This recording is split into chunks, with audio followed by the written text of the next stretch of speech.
Namaste, dear elder. Let me begin with a question that may speak straight to your heart. When was the last time you slept through the night without waking up even once to use the bathroom? I'm Dr. Kailan Desai, and today, I feel truly honored to sit here beside you, sharing not just medical insights, but a conversation between two souls who have both seen many chapters of life. We have raised children, nursed our own parents, and held together homes filled with warmth and memories. That's why, when you pause now and truly listen to your body's quiet signals, it is an act of wisdom, not weakness, and it deserves reverence. If this is your first time visiting our little corner of the internet, I gently invite you to press the subscribe button. Think of it as joining a circle of like-minded souls who value health, peace of mind, and strength through every season of life. If this video speaks to you, even a simple like or sharing it with a friend would fill my heart with gratitude. Every morning, as you sip your tulsi chai in the courtyard or sit on the veranda watching the children walk to school, do you ever wonder why your sleep is interrupted 2 or 3 times each night? Do you wake up feeling groggy, your body heavy, your spirit too tired to take a walk around the temple or tend to your jasmine plants? Many say it's just part of aging, but that's only half the truth.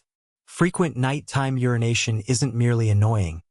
It can quietly weaken your memory, disturb your heart, and steal your sense of independence.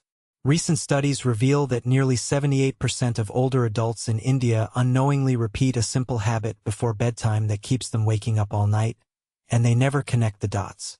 The beautiful part? This habit can be changed.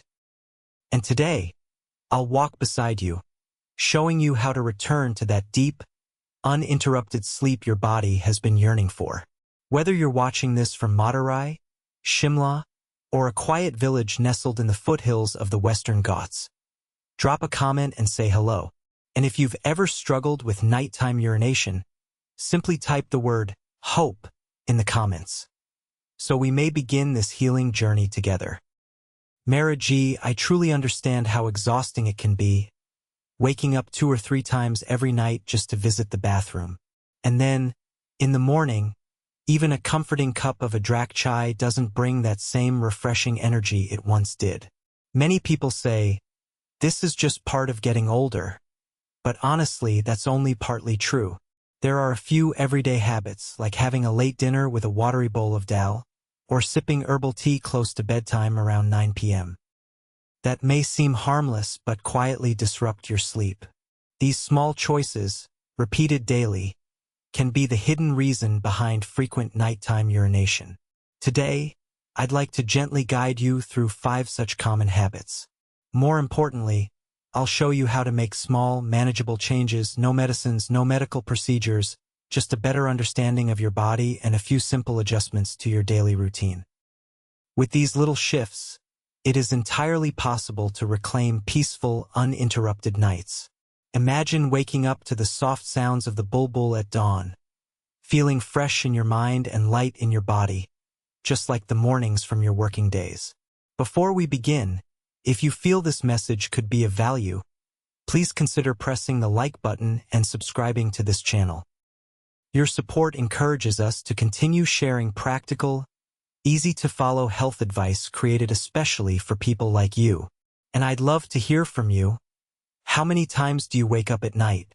Or simply type the word HOPE in the comments. It lets me know you're here, you're listening, and you still believe in the possibility of change. Because while nighttime urination may not seem dangerous at first, over time, it chips away at your deep rest. It slows your body's natural healing, clouds your memory, affects your mood, and increases the risk of falls during those half-asleep walks to the bathroom. The encouraging news is this: most of the causes are not diseases. They're habits, and habits, dear Mara Ji, can be changed with patience, understanding, and a little care. So, shall we begin this journey together? Habit 1. Drinking water or eating high-water foods within 3 hours before bedtime. Dear Mara, I understand just how precious uninterrupted sleep becomes as we grow older. And yet, night after night, you find yourself waking up twice, 3 times, sometimes even 4, just to visit the bathroom. By morning, your limbs feel heavy, your mind unsettled, and even your favorite cup of masala chai no longer brings that familiar sense of renewal. You may have thought to yourself, it's just old age. What can I really do? But allow me to gently share this. It's not always age that's to blame. There's one very common habit that often slips under the radar, yet has a far greater impact than most of us realize. Consuming water or watery foods within 3 hours of bedtime. You might think, but I only had a small drink. And yet, that bowl of raisin with dinner, a slice of papaya afterward, or even a mild herbal tea at 8 p.m., all of these are liquids. And they go straight to your bladder precisely when your body is preparing to rest, not remain active. Let me tell you about Kamla Devi, a 72-year-old from Jabalpur. For many years, she endured broken sleep due to frequent nighttime urination. She tried everything, cutting back on water, following the doctor's prescriptions, and even considered surgery. She once told me, "My body has become like a broken alarm clock. Every night, I wake up at the same time.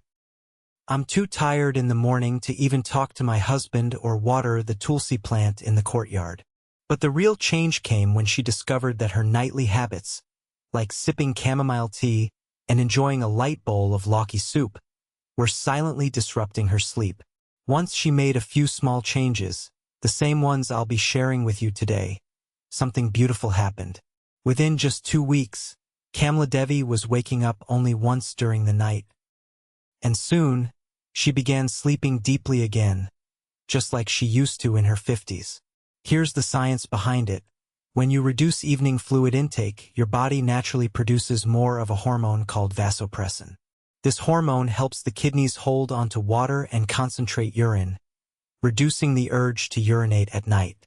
That means fewer interruptions, deeper rest, and lighter, more energized mornings. You can start with a very simple step. If your usual bedtime is around 9 p.m., then try stopping all drinks and watery foods by 6 p.m. This includes not only water, but also tea, milk, fruit juices, dal, soup, watermelon, papaya, and other hydrating dishes. If you're managing conditions like diabetes, or if you take medications that cause thirst, your doctor can guide you in adjusting your hydration schedule, focusing on the morning and afternoon hours, and easing off as evening approaches. And if you're worried about feeling thirsty at night, keep a small glass of water near your bedside, but sip only if absolutely necessary, such as when taking medicines. A few months later, Kamla Devi called me again, her voice full of life. "Just one small change," she said, "and now I sleep through the night. I even have the energy to sweep the veranda and soak my feet in neem water every morning, just like in the old days." Habit 2. Late dinner and diuretic foods. Shanti, I know how things go in many Indian homes. Dinner often doesn't begin until after the evening aarti, or when everyone finally comes together after a long day. Some prefer to eat only after watching an episode of their favorite serial on Sun TV. Others wait till the last ball of a tense cricket match is bowled. But what many don't realize is that this habit of eating late, especially meals that include items we often believe are healthy, is quietly disturbing your sleep. Have you noticed what's often on the plate at dinner?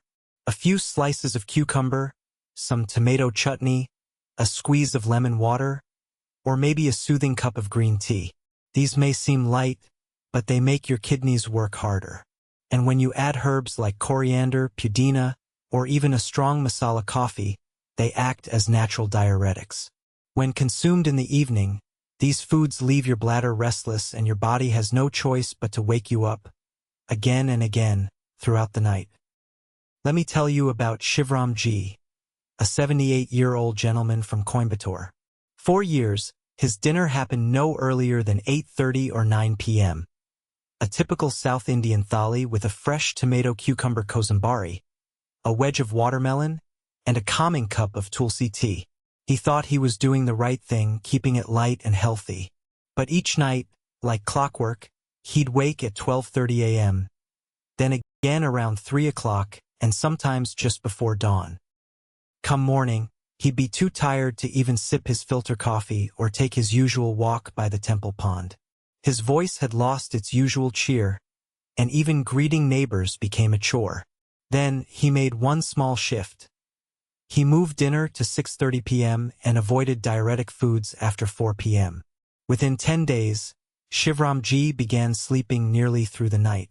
After 3 weeks, there were nights when he didn't wake up even once.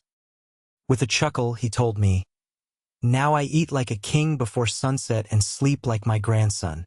My wife teases me, saying I've started looking a decade younger. I understand, Maji, that changing your dinner time isn't always simple, especially if you have to take evening medicines. But if it's possible, try moving your meal a little earlier.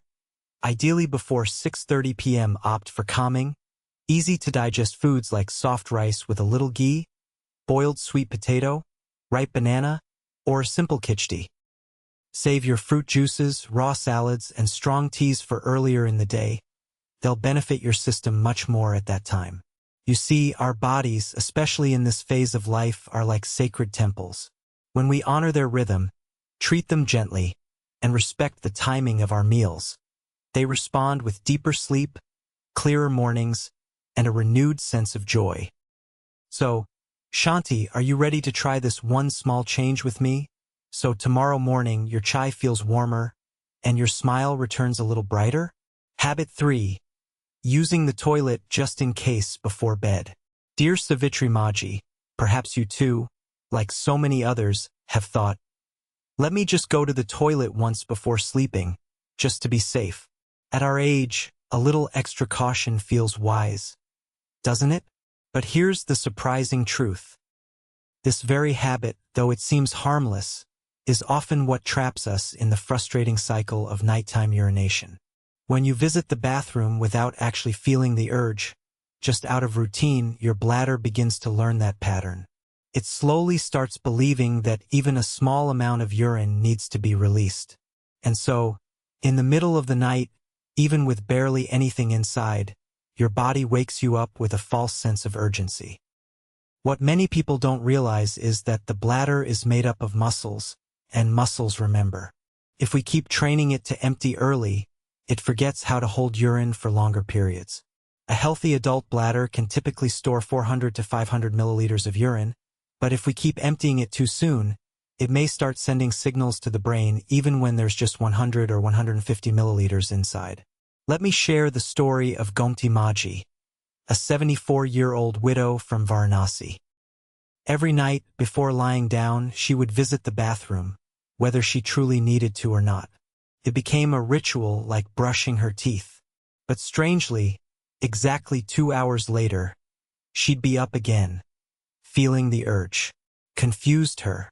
She began to worry that she was losing control. Soon, she hesitated to attend satsangs or go on pilgrimages, fearing that she might not find a bathroom nearby. That's when I introduced her to something called bladder retraining, a gentle process of teaching the body to wait and respond only when the urge is real. Slowly, she began tuning in. If the need wasn't strong, she would listen to a soothing bhajan, take a few deep breaths, or read a few verses from the Gita. And within just a few weeks, something wonderful happened. She began sleeping 5 to 6 hours at a stretch without waking up once. Later, she told me, I didn't know I was the one confusing my body. It's not that my body was failing me. I had simply stopped trusting it. You see, Savitri Maji, when we give our body the chance to follow its natural rhythm, everything begins to feel lighter. We stop being disturbed by the creaking of the fan or the cool breeze at 2 a.m. We start resting more deeply, breathing more peacefully, and regaining confidence in our body's wisdom. Of course, if you have any medical conditions or are on diuretic medication, it's important to speak with your doctor. They can help you create a plan that works safely for your situation. And if some anxiety still lingers, there's nothing wrong with keeping a bedside toilet or a small commode close. Just try to use it only when you genuinely need to. And if you're gently working on breaking this habit, I want you to remember this. Deep, Uninterrupted sleep isn't a luxury. Your body is still capable of it. You just need to give it a little patience, a little trust, and not worry too far ahead. Habit 4. Sleeping position and pillow mistakes. Dear Ramesh Ji, there's something many people overlook. Something that seems so small, yet quietly affects your entire night's rest. Your sleeping posture and how you position your pillow each night. Many elders believe that as long as they feel comfortable, their sleep position must be fine. But in reality, an incorrect posture may be the hidden reason behind those frequent nighttime trips to the bathroom. Some people sleep on their stomachs out of habit, others curl up tightly, or use pillows that are too high, thinking it supports the neck better. But these positions can place continuous pressure on the bladder for hours. That gentle but constant pressure sends signals to the brain, even when the bladder isn't full, making you feel the urge to urinate. That's why you wake up at 2 a.m., then again at 4 o'clock, not understanding why your sleep keeps breaking. There's another aspect: pillow placement. If your pillow tilts your head too far forward or backward, it can subtly affect your spinal alignment. This, in turn, slows down blood circulation, especially from the legs back to the heart. The fluids that pool in your legs throughout the day, whether from sitting on the floor, standing while cooking, or watching TV for long periods, begin to shift back upward once you lie down. That extra fluid reaches your kidneys, which are then forced to process it into urine, right when your body is trying to rest. Let me share the story of Narayan Uncle, 71 years old, a retired postmaster from Nagpur. For decades, he slept on his stomach, believing it gave him a deeper sleep. But every single night, he'd wake up at least 3 times to go to the toilet. His wife grew concerned. She feared it might be a prostate issue. Before going in for tests, I suggested something simple: change the way he sleeps. He started lying on his left side, placing a soft cotton pillow between his knees.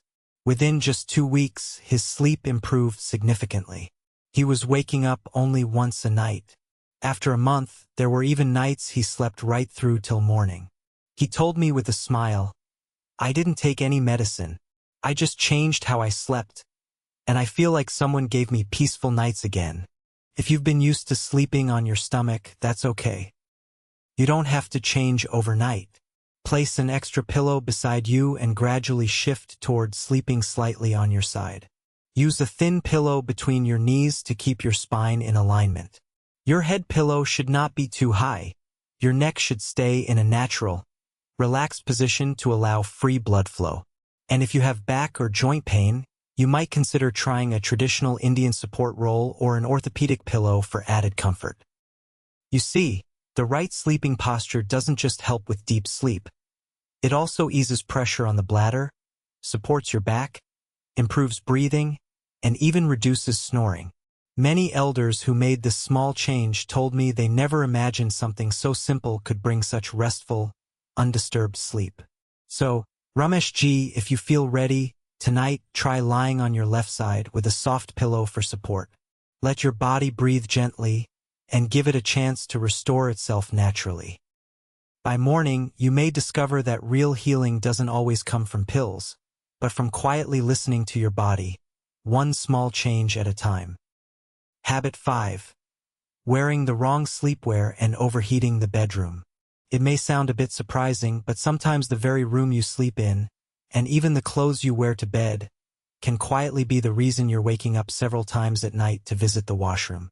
A space that's just slightly too warm or nightwear that traps excess heat can disturb your rest without you even noticing.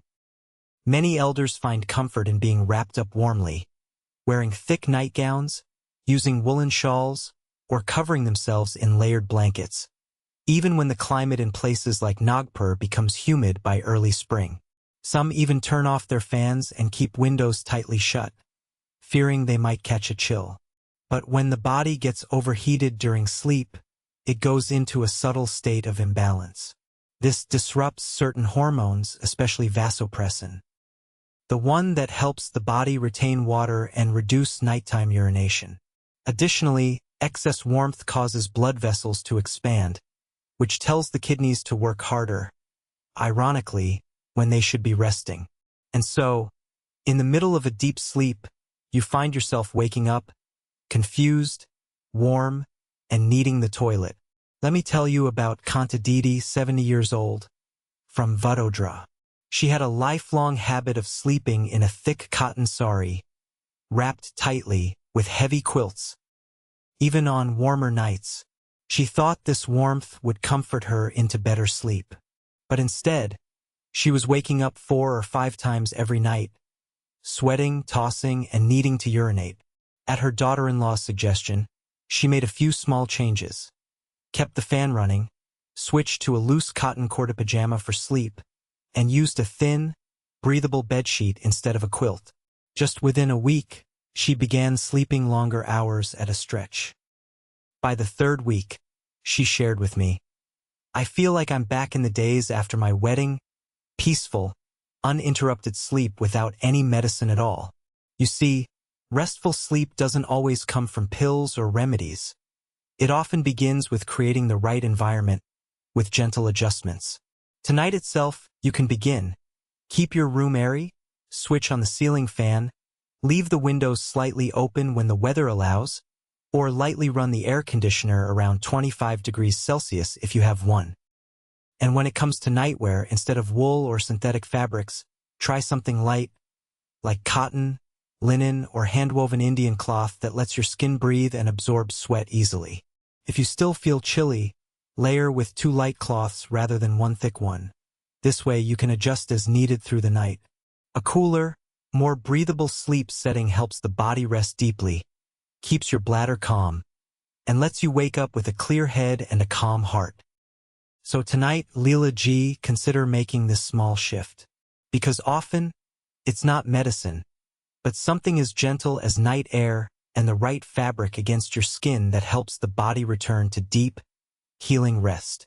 So, we've now walked together through 5 simple habits, each one small, even ordinary on its own, yet surprisingly powerful in how they shape our sleep and those frequent nighttime visits to the bathroom after turning 60. Whether it's sipping too much water right before bed, eating spicy or water-pulling foods too late in the evening, making a nervous last-minute dash to the bathroom before lying down, sleeping in an awkward position, or keeping the room too warm during a sultry Ahmedabad or Bhubaneswar summer night, each can quietly disturb the deep rest your body craves. But here's the comforting truth. These aren't problems that need costly medicines or high-tech machines. And you certainly don't need to turn your whole lifestyle upside down.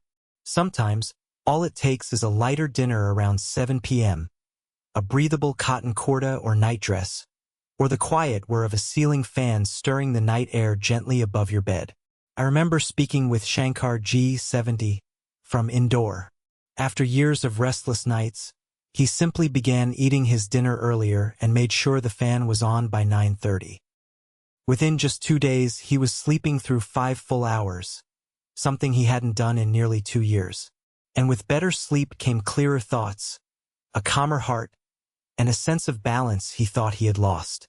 What I wish to remind you, dear elder, is this: growing older doesn't mean giving up. Waking again and again at night is not a punishment you must quietly accept. Your body, after all the weddings it has danced through, the losses it has held, the laughter it has known, still longs to heal, and it can. It only needs a little support, offered at the right moment with kindness. Perhaps something in today's video didn't just speak to you, but also gently reminded you of your life partner, or maybe a kind neighbor who hasn't had a full night's sleep in weeks. If it touched your heart even a little, I warmly invite you to leave a comment below. Tell me how you feel, or if words feel too much, just type the word hope. That one word is more than enough to bring a smile to my face. And if you haven't yet subscribed to this channel, I invite you with folded hands to do so. Think of it like a quiet promise to yourself. I will take care of myself. I will understand my body better. I will not give up on rest. You can also turn on the bell icon, so you won't miss more of these gentle reminders and helpful tips in the future. If there's someone you love, a friend, a child, a sibling, who might benefit from this message, share it with them. Who knows? Maybe it will give them a peaceful night too. And so, from my heart to yours, I wish you nights as still as the flame of a dia swaying gently in the courtyard, and mornings as fresh as that first sip of ginger chai on your balcony. Until we meet again, remember, rest is your birthright. Namaste, and may tonight bring you deep, healing sleep.